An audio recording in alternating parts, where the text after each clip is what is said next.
I started this studio about 2 years ago, and the space I had in my basement, which was a very lovely basement, was very, very small. My work got smaller and smaller and smaller, and I was making perfume bottles, and I didn't even have the room to dry experiments because I had to keep what I knew would sell on the shelving that I had.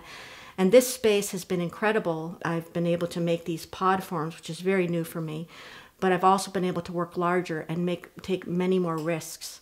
And that's been really great. Plus I get to have all of my inspirations out and with me, and that's been very new for me to have as well.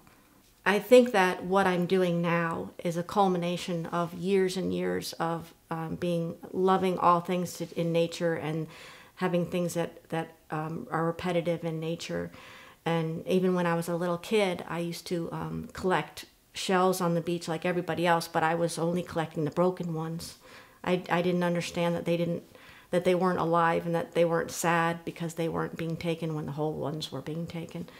I'm actually sort of now coming full circle and being very intrigued with the worn quality of something that is broken. And these forms that I'm working on now, I call them sea pods. People seem to really relate to the sort of worn quality and the shell quality. Some people think they look like coral. I don't want them to be any one thing. It's all a sort of culmination of all my whatever's in my brain, my library. There are